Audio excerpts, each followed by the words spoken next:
Hey, what's going on, everybody? We are trying to go vertical live. Hopefully, it's working right. I am using OBS with a special plugin, but a lot of our panel is not here tonight. They got other things going on, so it is just Paul and I as we talk about different things.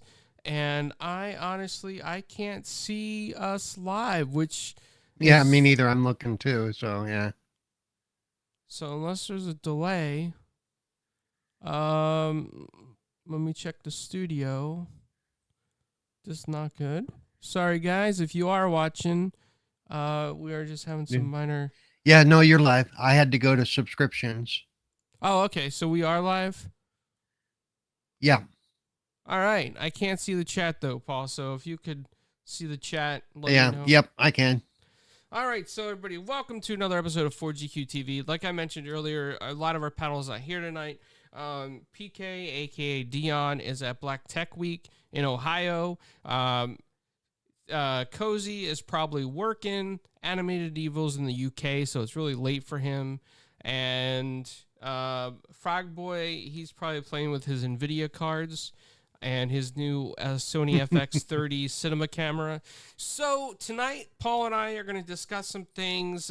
We did an interview with Stimson Snead, which is the writer, director, producer of Tim Travers and the Time Traveler's Paradox. He's going to be at SDCC with Felicia Day, Danny Trejo, and a few of the cast members. We're going to talk about giving our respects to Shannon Doherty. A couple of people that have passed away in the last week. Yeah. A couple of people. And been a pretty heavy duty weekend for celebrity deaths, by the way. So yeah. Oh yeah, it's been terrible. And above us, what you see on the screen is something that Paramount Plus sent us. This is from their press release. We are going to be doing a preview night at the Happy Does Bar in the downtown Gaslamp District. And they're going to do the whole inside to look like Paramount Plus, scenes, sets, different things. So you're going to see that scroll across the top. I'm really looking forward to the Teenage Mutant Ninja Turtles and the Tulsa King set there. Oh, admit it, you're looking forward to the Spongebob set. Yeah, I can see that. Yeah, you know what? Happy 25th anniversary, SpongeBob. Because I know the Hard Rock Casino in San Diego is going to be decked out for SpongeBob too. So, I'm going to be honestly a little excited for that. And then we're going to talk about the Halo TV show getting canceled. We're both not the biggest Halo fans in the world, but we thought the show was good. And whatever else comes to mind, Paul. So let's get into it. All right, Paul, go ahead and bring up the first topic of let's pay our respects. All right. So just today, just before the show, actually, it was announced that Bob Newhart, comedian, and since the 60s, because he started doing stand up and stuff, and he was actually a trained accountant or something. I'd have to pull up the article here, but and he became former accountant, became an overnight sensation with the 1960 live album, then starred in a pair of CBS sitcoms, the Bob Newhart Show in the 70s, and of course Newhart in the 80s. And of course, a lot of you might know him from being Professor, I forget the name they used on The Big Bang Theory, basically Sheldon's idol on his TV idol that always talked like crap. And every time he showed up in Sheldon's dream, he was dressed like a Jedi going, why am I wearing this? But he was known for his dry wit. I'm a big fan of his. I actually grew up listening to a lot of his albums, his written word comedy, as it were, or his album comedy, aside from the show. And he really was able to pull off some stuff because he would never crack a smile or a laugh. It was very dry, and it was really amazing to watch. Or deadpan is the word they use. And also, we lost Shannon Doherty, of course, from 90210, and from Charmed as well. We lost her to breast cancer, and that's sad. But she'd been sick for I think almost a decade ago. She was first diagnosed with breast cancer, so we lost her. And for those country music fans, we lost one of the Oak Ridge Boys, in this last 7 days, there's been a lot of people passing away. It's just, and with my age, a lot of that is a lot of my childhood. A lot of the people that, you don't always realize how old they are because you see them on TV and stuff, the way they were when they made the shows or whatever. So, you see, you think Bob Newhart, like I said, him from you might know him from the Newhart show and stuff, and you don't realize he's 94, and didn't look a thing like he looked, that you're used to seeing him. So yeah, it's part of your, it kind of, with me anyway, because of the age I'm pushing, especially, it makes me realize how old I really am.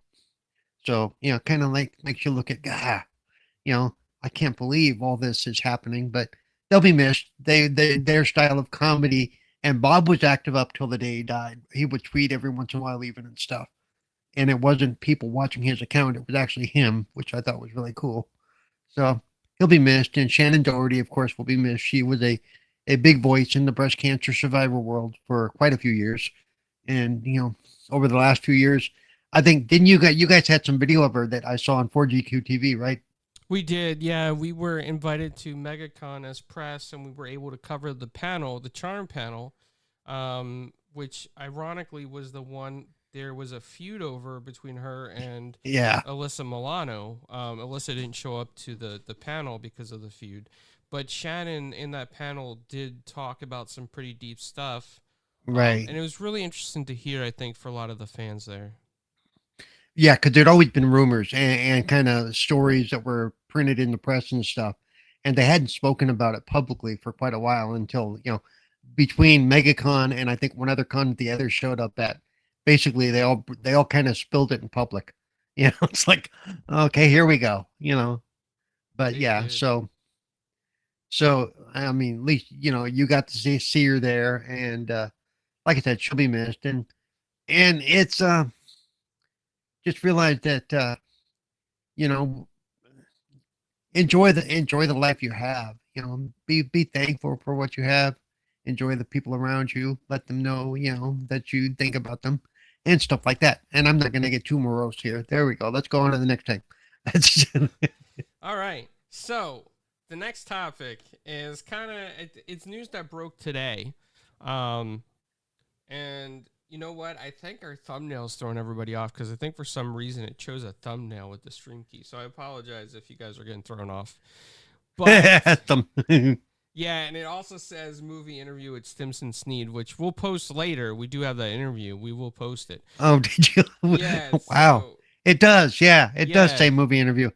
Why does it say that here now? Why does it? That's a good question. So everybody watching, I'm sorry for that. But I will say we did that interview yesterday. It was a great interview. I don't know why that can't. I think you can change that, can't you? I can't because you're in charge. But yeah, I'm changing that right now. So the Halo TV show on Paramount Plus has been canceled, only after 2 seasons. There's a lot of people in the gaming community that seem to be upset by that. They seem to have enjoyed the show. A lot of diehard Halo fans are hoping it finds a new home. The producers are looking for a new home on it. I'm mixed. I mean, I thought the show was great. I think they did a great job. But I'm not a huge, I'm not the biggest Halo fan in the world, so it doesn't really make me happy nor sad. I'm neutral on this subject. Paul, how do you feel?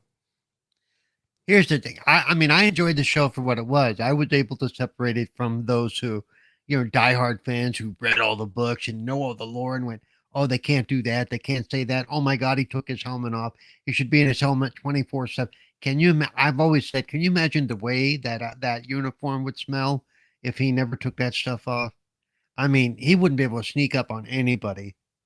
To quote the Star Wars parody, feet wrapped in burnt bacon. Okay. Wow, feet wrapped in bacon. I know. I'd never heard that before. Oh, that's from what's a Robot Chicken, one of their Star Wars parodies. Talking about Darth Vader being rolled around in his ship for 2 weeks after the Death Star got blown up. But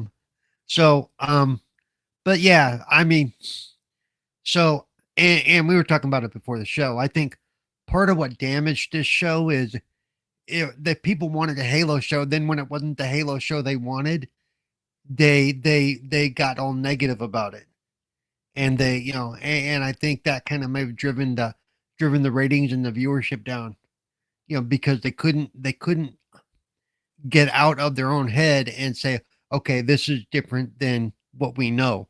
And it wasn't totally different, just a little different, little things here and there. People complained he took his helmet off, then there's the Master Cheeks thing, Oh yeah, there which, was a whole big ordeal about that, right? yeah. I mean, no offense, but I'd rather look at those cheeks than Dennis Franz's any day. And if you're old like me, you know that NYPD Blue, everybody had to sign waivers that they would show their butts on TV for NYPD Blue, so,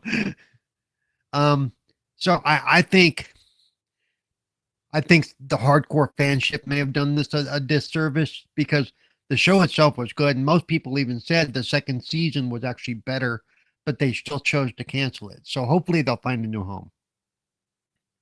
So, I like, and, I enjoyed Halo Infinite. The game, I thought it was the better as far as the movement and the running and the playability for me was better than the previous Halos. Even the Halo multiplayer, I enjoyed it a lot. But like you, I'm not a big hardcore Halo multiplayer fan, just because I really can't play it that well. I would run around with guys like Lemon, 108 Dragons TV, and those guys, and they would basically carry me, and I would have fun, but I enjoyed the show for what it was, Yeah. And I thought they really set the tone well with that for the first sequence in the first episode, when you basically, you don't see it, but that they basically just killed a barn full of children. You're like, oh, this show's going dark, which was cool. And some of the stuff we saw was really cool. And so I seriously hope they find another home. I think too, the other problem is that right now there's a lot of saturation with video game shows. We see The Last of Us Last of Us out there. We see Fallout out there. There's Twisted Metal. There's Halo. So there's a lot of competition right now. There is, but Fallout shows that if it's done well, it can be really done well, regardless of the video game show fatigue or whatever you want to call it. Maybe Prime would have been a better home for the Halo TV show. Yeah, that's what I'm wondering. Because with the success of Fallout on Prime, they could have kind of leveraged that and put Halo in that same, what do they call that system? Like the marquee system, whatever. So you can see it right next to each other. People are like, oh, check out Halo, And maybe that's where they can find a home. Maybe under Prime with different leaders, not leadership per se, but different producers and stuff. They can do better. So hopefully they will pick up a place to go. And it would be nice to have both of the like Fallout and Halo, both the basically Microsoft properties under one banner on one area. Yeah, and Prime, and I haven't checked the membership numbers, but a lot of people who everybody who has Prime membership has Prime, video. So so to me, you don't have to have Paramount or Netflix or whatever else. You have Prime, and millions of people already have Prime. So to me, that's a good fit. Yeah, I think so too. I agree. I think you don't have to buy an extra subscription. Right. A lot of people have it already, and it just works. It just is a natural fit for a lot of people's homes. Well, Paul, the other thing, Xbox has also made some changes recently to how you can play Xbox games. We all know we can play it through the cloud, xbox.com/play, but now they integrate it with GeForce Now. And I know part of that was in whatever agreement they worked out with the FTC and the CMA and all that other stuff that would happen when they did the acquisition of Activision Blizzard.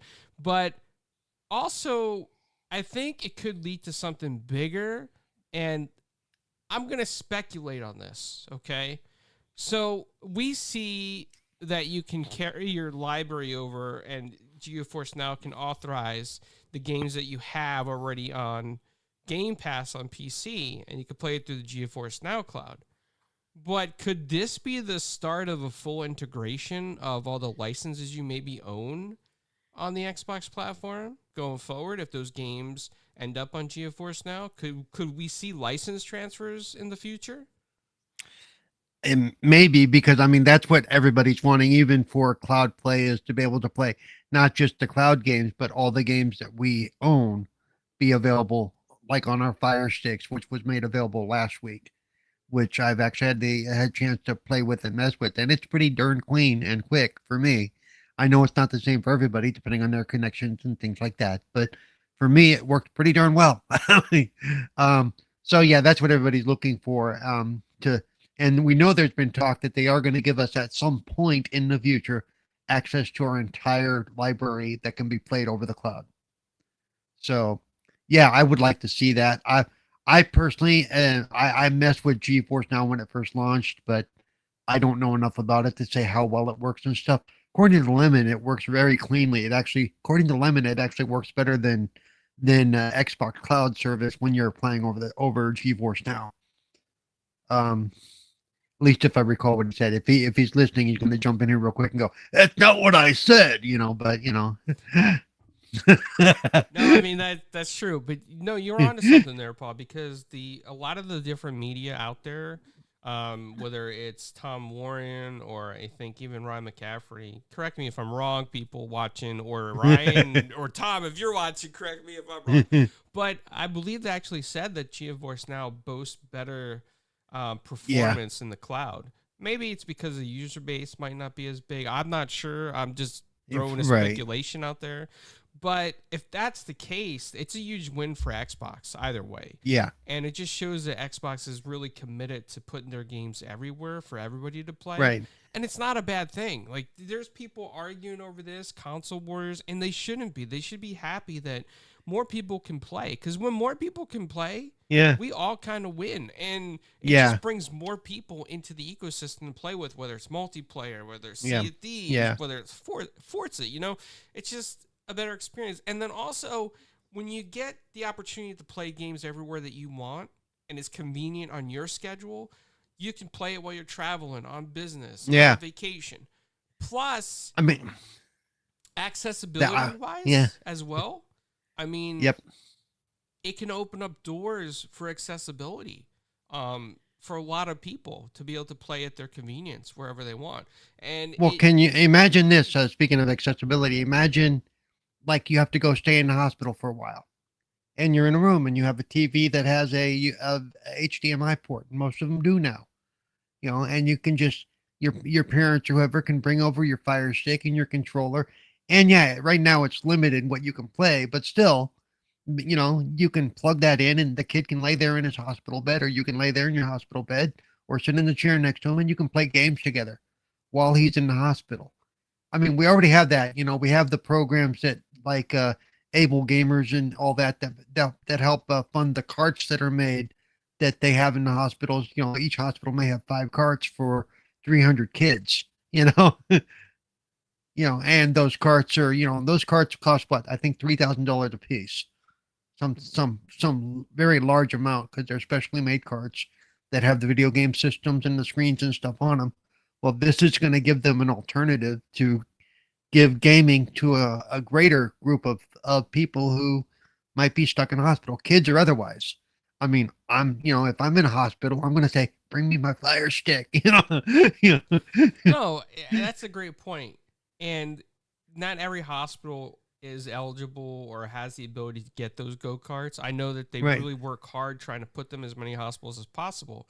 But when you look at the large scale of things, even outside the United States, there's many hospitals. And having accessible games, games on TV screen being able to be played, whether it's through the GeForce Now cloud, whether it's through the Xbox app on different devices or the Fire Stick, parents can just bring a controller basically and let their kids play, and it would bring a lot of joy to a lot of people that are just Yep. having a bad time. Yep. And especially with kids, it gets their minds off of what they're going through. So, and in a hospital, that's a big thing. You know, Yeah, no, we didn't have that. We had old LPs and a TV, you know. and some Let's go play bingo, you know. It's like, okay, cool. chess, checkers, Yep. Basically, that was it. and children's books, the little golden books back in the day. Yeah, they had those too. They had pretty decent sized libraries, but yeah, it's come a long way. I wish I had some of this stuff when I was spending, 6 months in a hospital. You know, Yeah, no, absolutely. So shout out to Xbox for doing some great stuff out there, in terms of this. And you know, I want to give a shout out here. A couple things. So Andreas Giuseppe, a friend of the channel, he's a writer and director. He also did a lot of stuff for the different campaigns for politicians, and he has a song that's was well played for Barack Obama. He is going to be at San Diego Comic-Con. He's doing a diversity panel, and his panel this year is huge. He has over 10 people speaking. Usually he gets an hour time slot at San Diego Comic-Con. Lumos PR, Stephanie, the owner of Lumos PR and CEO, she's going to be doing the moderating for his panel. And the writer for Inside Out 2 is going to be on this panel. And the reason why I'm bringing that up now is because I want to give a huge congratulations to the cast, writers, and animators of Inside Out 2, because it is the second highest grossing animated film of all time. That is a huge feat right now when a lot of people are not even going to the movie theaters anymore. And film studios are pushing stuff to distribution services. So huge shout out and congratulations to them. Paul, what do you think about this news about Inside Out 2 being the... I think it's cool. I gotta say, I never even watched the original Inside Out, but and so now I may have to go back and watch it and watch the sequel to check it out. But yeah, I think that I mean, that's great for them. I mean, that means they've touched something, they've done something good. So, and it's reaching people. So good on them. Congratulations. Very, very, very happy for them. That's some pretty big news.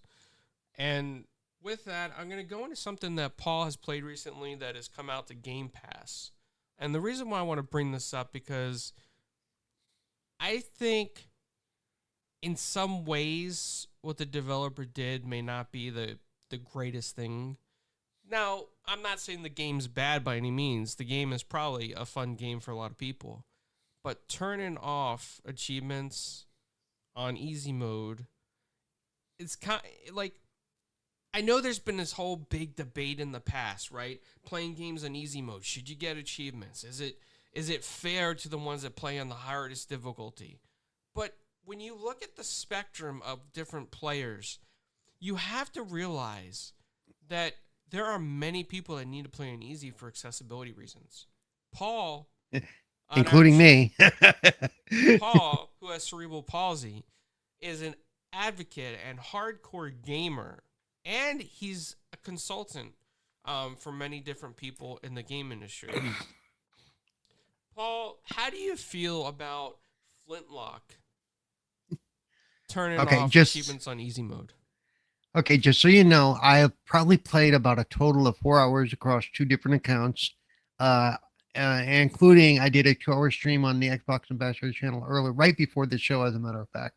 So that recording is out there if you want to see it, and you can see my frustration grow because I started it on normal. I always do. I always start the game on normal. Yeah, and see how far I can get. Couldn't get very far. I mean, I got past I got to the first mini boss, I think, on this playthrough. But then when you go to look at the settings and you can change it, because the first thing it says is you can change the difficulty anytime during gameplay, to adjust as necessary. It doesn't tell you that that it's gonna turn off achievements until you actually highlight easy, and then it says, if you switch to or what it calls story mode. If you switch to story mode, just achievements are going to be disabled, and then it will tell you if you go to switch out of story mode. In order to turn achievements back on, you have to start the whole game over again. I said in the stream, and I firmly believe this. I feel like I and people like me who aren't necessarily playing easy mode by choice, but we're playing easy mode. Let's just call it that instead of story mode, because I want to enjoy the story. We're being punished because of that. We're being left out. So for those watchers who are going to go back and look at my thing, go, you got no achievements in this game. Well, yeah, that's because I played the entire thing on easy on story mode.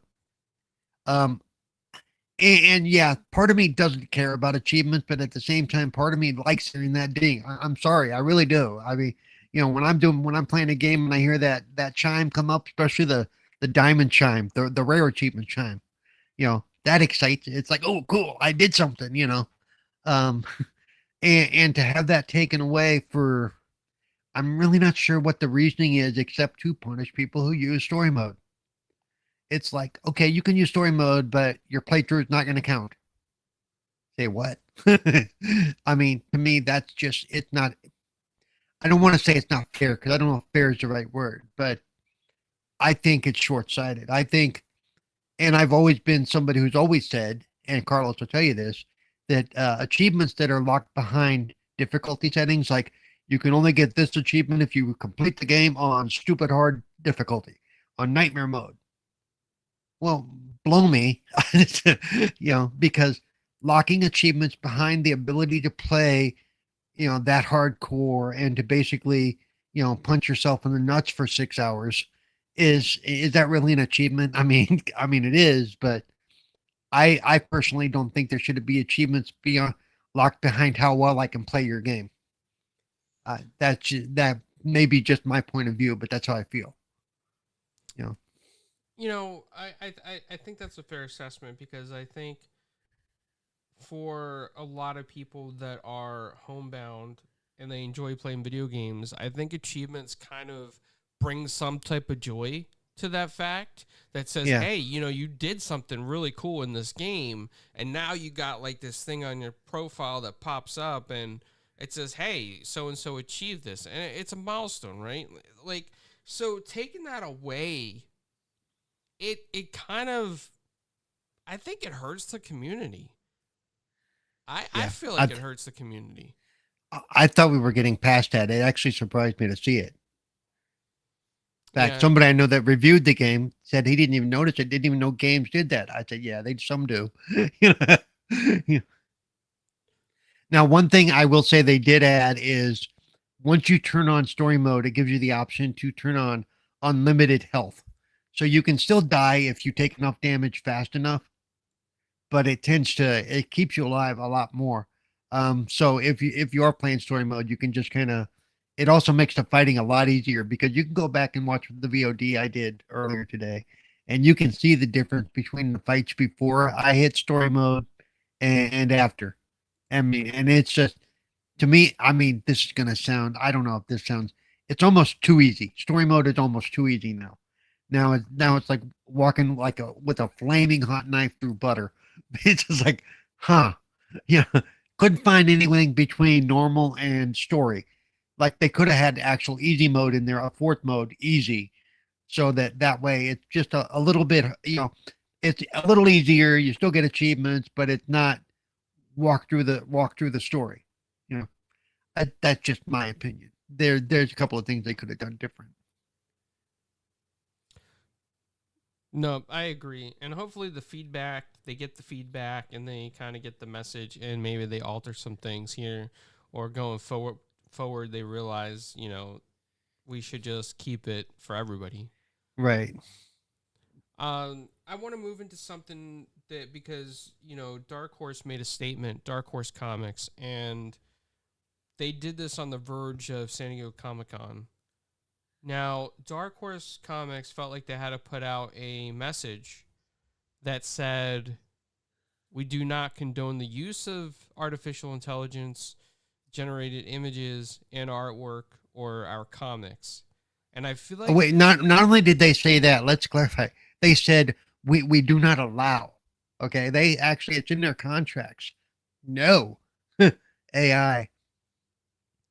which I think is a pretty big thing because right now we Yeah. have many companies that are taking a neutral stance on AI because they want to see how it could benefit them in the future. And I get that. I understand that, right? But I think what Dark Horse did is they set something up here for all artists to know that work with them that we're not going to take your images and put them in AI databases, nor are we going to allow you to use any AI generated art.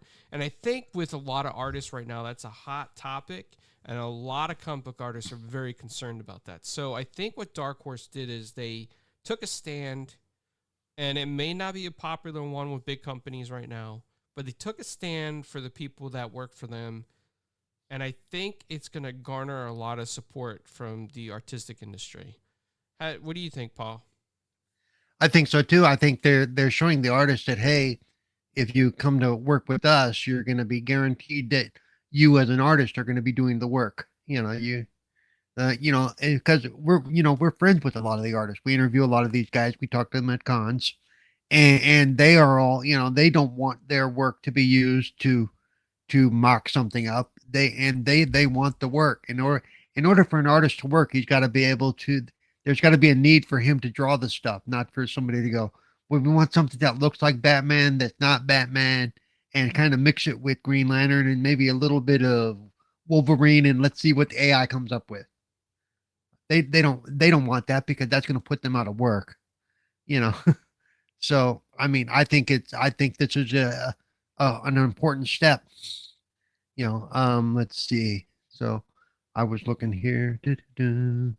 I mean, yeah, Dark Horse is actually a pretty good sized. I mean, they're not a small company at this point. They did kind of start that way. Oh, I'm looking here. When was this? So oh, this is interesting. In December 2021, they were acquisition by Embracer Group. Yes, I remember So that. they are actually part of Embracer at this point. Which So it says a lot because Embracer is part of the video game industry. For a lot of people that don't know, they own a lot of different studios and franchises. So actually, I would say a lot of them they don't own them necessarily, but they are their investment because Embracer is an investment group. They that's fair. invest into properties they think are going to make money, and then when they don't make money, they dump them like nobody's business. But they usually hold a lot of high stakes in it so that they Yeah, can they do. get. They do. They hold decent stakes, but they don't get their fingers into everything. I mean, they don't micromanage these companies. Okay, They that's hold them fair. account. They hold them accountable, but they don't stand over them and go, "You will do this." So, you know, That's a fair assessment. Right now, to everybody watching, if you like and share, we appreciate it. If you happen to donate, it's going to go to different funds to help the members of the channel. That's one thing that I want to do is help Paul and others on this channel with any donations and funds. So I want to put that out there. And I want to go into something else and briefly talk about some more of the San Diego Comic-Con stuff. So, from what I'm aware right now, SAG-AFTRA is going to be hosting a panel called Game Actors on Game Actors.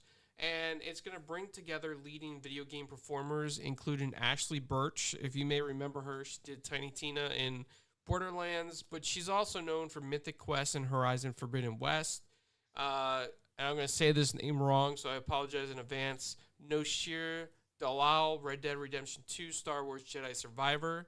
Sarah Elmaleh, Hi-Fi Rush and Fortnite, and Shannon Woodward, The Last of Us Part 2 and Westworld, for discussions that take place in work and voice or movement performance for some of the world's leading video games. This panel's coming together, and they're going to kind of be talking about the impact of AI in the video game industry and different things connected to the SAG-AFTRA and the Comic-Con world. So I think this panel is going to be highly interesting to get their points of view on where they stand right now as a union with AI and their concerns for the future. I know that they've been working with some legislation in various states. I know California, they're trying to introduce some legislation that would, I believe California, I could be wrong, but they are, one of the states is introducing legislation that would make it illegal to remove AI watermarks from any type of work, so that people that watch it know it was generated by AI. I don't know how that's going to pass, because I do picture AI becomes sentient enough to know to remove its own watermarks. Paul, what do you think about this? What do you think about the SAG-AFTRA coming together to talk about things like this?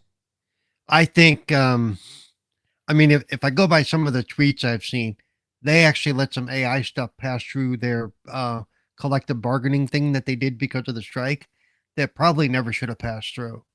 So now it's going to be another what, 6 years or so before they redo the contracts and they clean some of this stuff up. But by then, hopefully, it won't be too late. It's like, because I've always said, AI can be a tool, but it should never be your primary source. It's because the idea of putting, especially actors and stuff, putting them out of work because you can use computerized versions of them, especially if it's a computerized version of a known person. That's especially if they're alive. I think that's not cool. Well, it'll cost us, the cost of using this AI generated version compared to using the real person. I don't agree with that, because it's like that real person is still sitting there on the couch, and now he's sitting there on the couch looking at an AI, made version of himself on the screen. That's got to be weird going.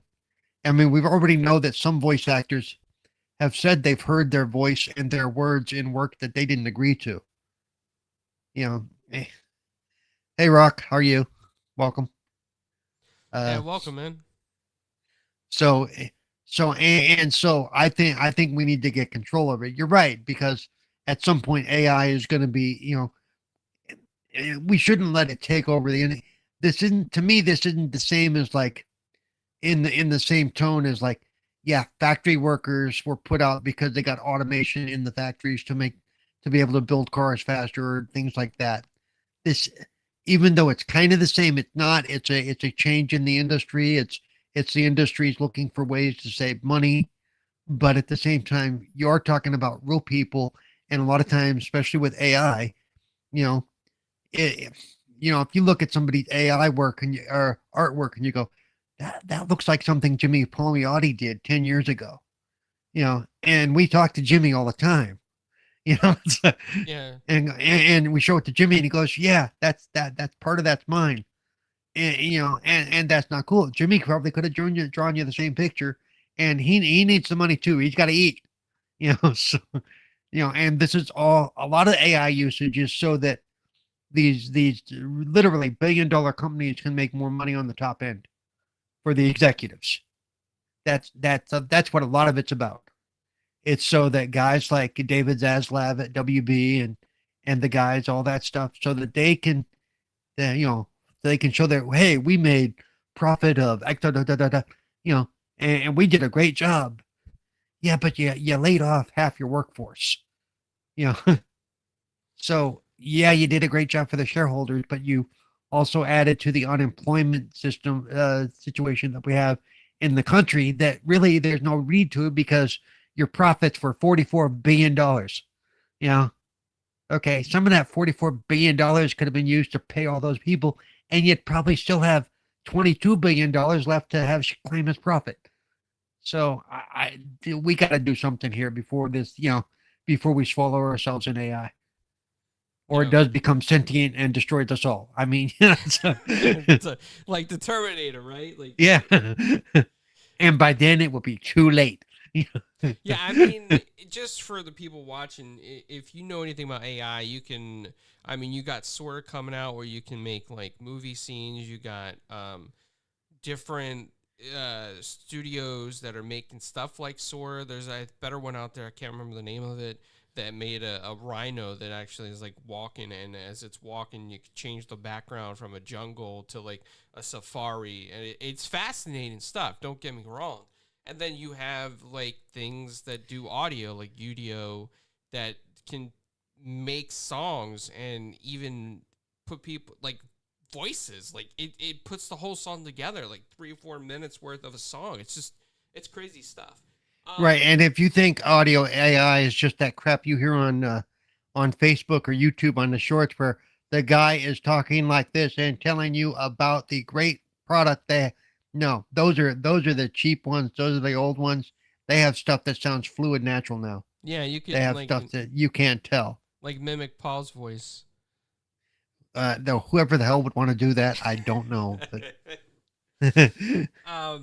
So another thing at San Diego Comic-Con for a lot of people that if you watch the History Channel, I think Paul does, is the guys. I lived it. I don't need to watch it.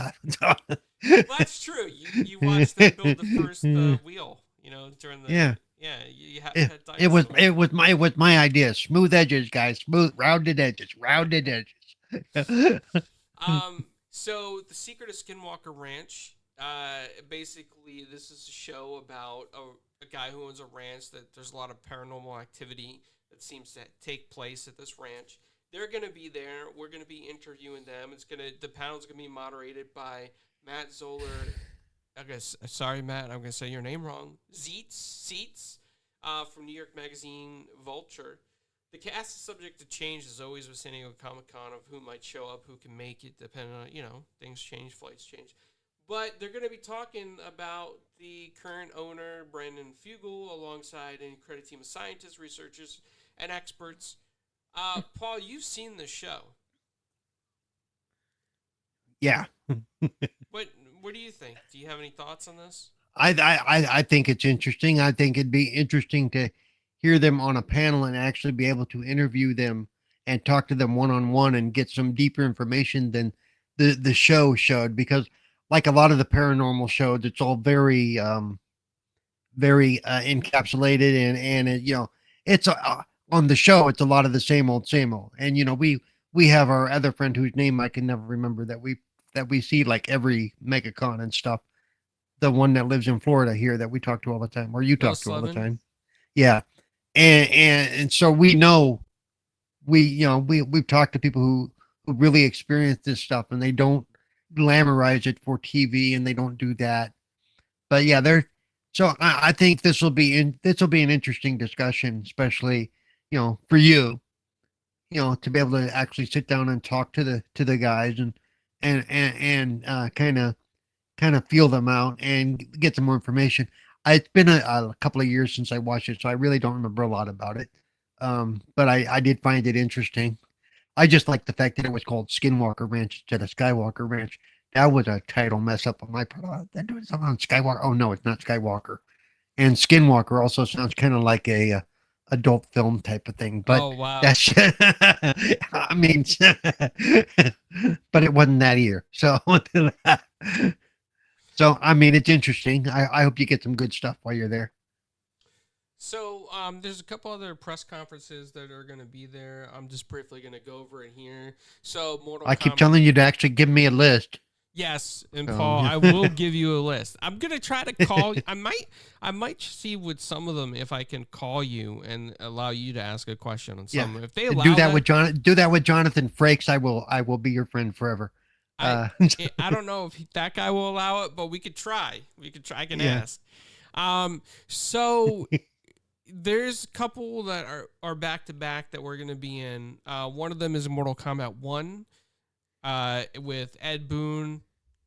If you know who he is, he's a chief creative officer of NetherRealm Studios, co-creator of Mortal Kombat. Erica Ishii, Starfield, and Fallout 76. Oh, man, I'm so bad with names. Kaija Tang, Jujutsu Kaisen, Detective Pikachu video games. And then two other people from NetherRealm, the cinematic director, Marty Stoltz, and cinematic artist, Joshua Slingerland. And the panel is going to just be a deep dive into Mortal Kombat 1 with updates and reveals. Then the next one that we'll be involved in is The Tower, starring Bella Thorne. If you know who Bella Thorne is, she's been in Riverdale, Shake It Up with Ariana Grande. She's a well-known actress. She's been in a lot of stuff now. Divinity is what they have listed here. Jack Kilmer from Willow, Palo Alto. Cam Gigandet from Twilight, the OC. Director, writer Adam Siegel. That's Twilight, the OC. Okay. Oh, yeah. No, you're correct. Yeah. Sorry for not emphasizing the comma, everybody. Director, writer Adam Siegel from Chariot, Nandor, Fodor, and the Talking Mongoose. Claire Bateman King from Chase and Amy. And then they're doing a Venus Prime one as well, which is going to be a new TV series coming out. It's going to have director, executive producer Jonathan Frakes. That's Paul's... Yep. For those who, for some reason, living under a rock, don't know, that was Commander Riker on Star Trek The Next Generation. He's also he directs a lot of stuff. So even if you don't know him from Star Trek, I can guarantee you've seen some of the stuff he's directed. Yeah, you mentioned something about animated series too that he's done. Yeah, he's done a lot of animated stuff. The showrunner David Cormacon, Dwayne Hill, Mean Girls, executive producer Lucas Vivo from Insomnia, and going down this list here, we're also going to be at the unveiling the special effects magic for 20th Century Studios' Kingdom of the Planet of the Apes. You're stuffing me in your suitcase, dude. I'm serious. I should be the one that's going there. You would have a lot of great questions from the stuff. Freya Allen from The Witcher, Kevin Durant from X-Men Origins Wolverine, The Strain, Owen Teague from It and It Chapter 2, also The Stand. Now that's your stuff. Horror stuff, you are an expert. Look, you just named It Chapter 2 and The Stand, all Stephen King work. I should be there. Okay, I'm just saying, Peter Macon, The Orville Family Guy, Hallion Entertainment. Hey, Zaria Selleck. Hello. Welcome to the chat. Welcome to the show. Hey, welcome. Casey Pike from The Batman, The Suicide Squad. Film editor Dan Zimmerman from The Christmas Chronicles, the Maze Runner franchise. Eric Wingwest from Avatar, Doctor Strange in the Multiverse of Madness. So we're going to have a chance to talk to some of them. And also, anybody who's watching in the chat, if there's certain questions you want us to ask, put it in there. And when we interview these different celebrities and industry executives, we will ask those questions. And Paul will make sure that I see that in the chat as well. And then Will Wight's Cradle is becoming an animated series. So Will Wight's going to be there. Jay Oliva, sorry. Man, I am so bad with names. Batman, The Dark Knight Returns, Trace. Phil Lamar from Futurama, Samurai Jack, Justice League. Phil Lamar from like everything you watch, okay? I'm just go look at his IMDb, I swear to God. Moria Garandana from X-Men 97, Destiny 2 franchise and Fallout 76. And then the producers of Cradle, Rebecca White and Sam White. Yeah. And then as well, Day 2. No, I'm kidding. we have a meeting with Bandai Namco for their upcoming different toys coming out.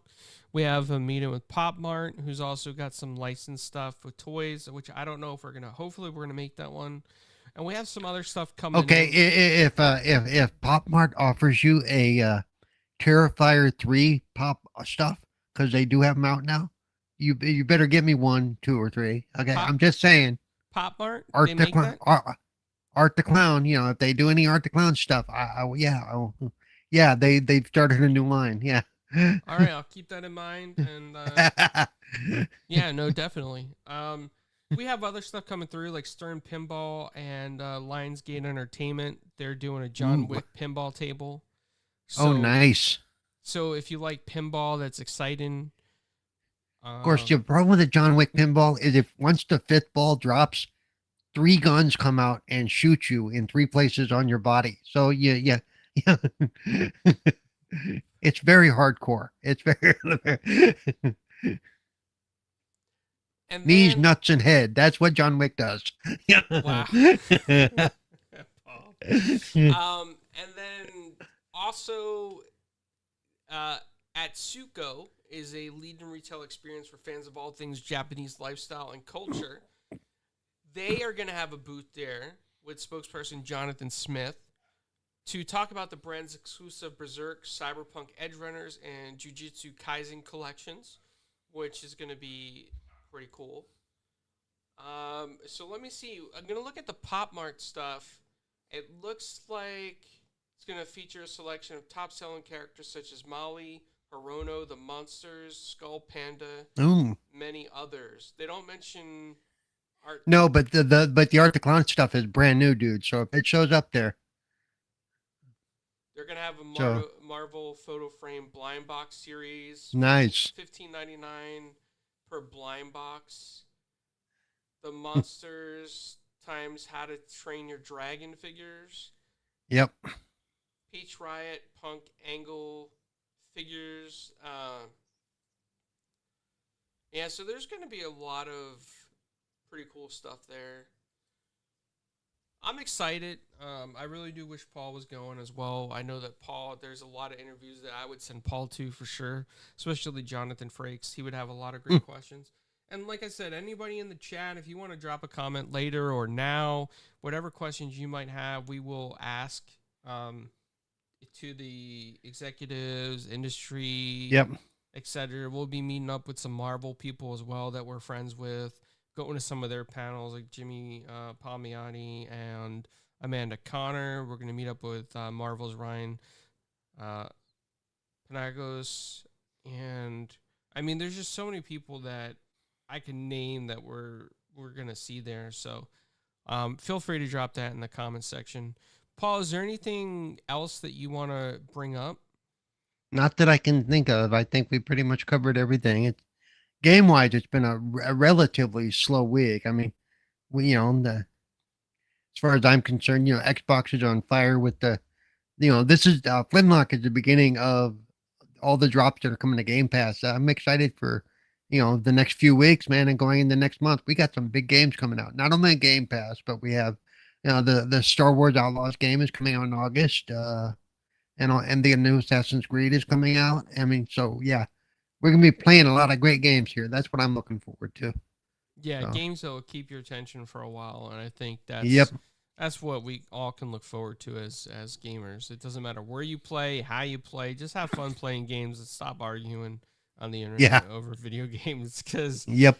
these guys, yeah, I mean, we need these developers out there and these studios to keep making content that we enjoy. Real quick, I do want to bring up that Sega has filed a lawsuit. I believe that was settled.